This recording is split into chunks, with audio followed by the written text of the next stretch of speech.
नमस्कार। आज हम प्रतिशत यानी कि परसेंटेज को समझने वाले हैं। ये एक ऐसा टॉपिक है जो अक्सर ना थोड़ा डरावना लगता है, पर सच कहूं तो ये बहुत ही आसान है और यकीन मानिए आज के बाद इससे डर तो बिल्कुल नहीं लगेगा। सच बताइएगा, क्या परसेंटेज का नाम सुनते ही दिमाग थोड़ा भारी हो जाता है? अगर हाँ, तो चिंता मत कीजिए, आप अकेले नहीं हैं। बहुत लोगों को ऐसा ही लगता है। लेकिन आज हम इस उलझन को ना हमेशा हमेशा के लिए सुलझाने वाले हैं।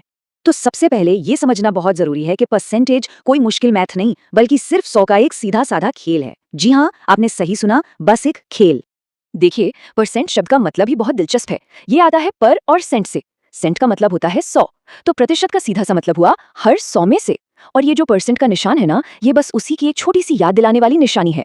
तो इसका मतलब ये हुआ कि जब कोई कहता है 50%, तो वो असल में कह रहा है 100 में से 50। बस इतनी सी बात है।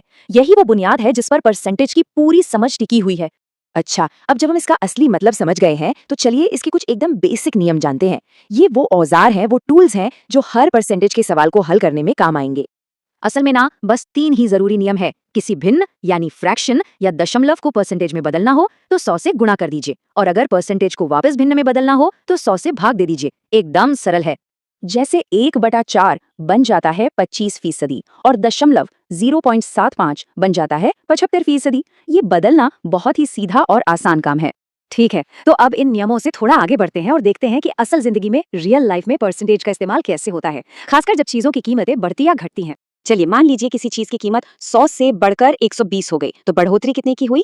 20 की। अब क्योंकि शुरुआती कीमत 100 थी, तो ये सीधी सीधी 20% की बढ़ोतरी हो गई। अब इसका उल्टा देखते हैं।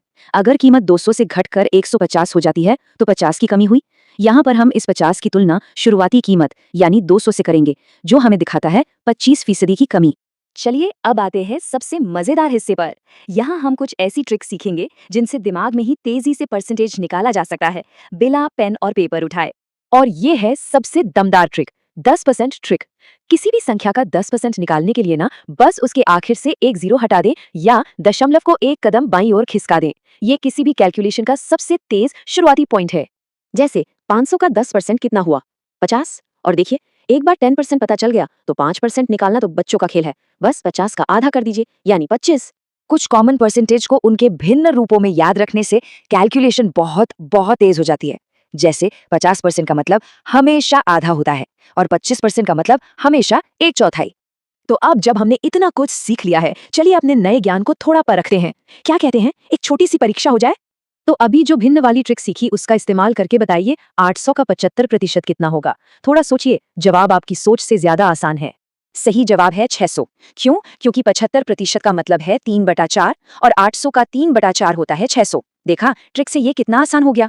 और अब चलते चलते एक बोनस ट्रिक। ये खास तौर पर उन मुश्किल सवालों के लिए है जो अक्सर परीक्षाओं में दिमाग घुमा देते हैं। इस सवाल को जरा ध्यान से देखिए। ए बी से 20% ज्यादा है। सुनने में बहुत सीधा लगता है ना? लेकिन अगर सवाल को पलट दिया जाए कि बी ए से कितना प्रतिशत कम है, तो क्या जवाब फिर भी 20% ही होगा? सोचिए जरा। नहीं, सही जवाब है 16.66%। थोड़ा चौंकाने वाला है ना? ये दिखाता है कि परसेंटेज में आप तुलना किससे कर रहे हैं, ये बहुत ज्यादा मायने रखता है। तो अगली बार जब आप परसेंटेज देखें, तो बस याद रखें, ये सिर्फ 100 का खेल है। अब सवाल ये है कि आप इस नए ज्ञान का इस्तेमाल कहाँ करेंगे।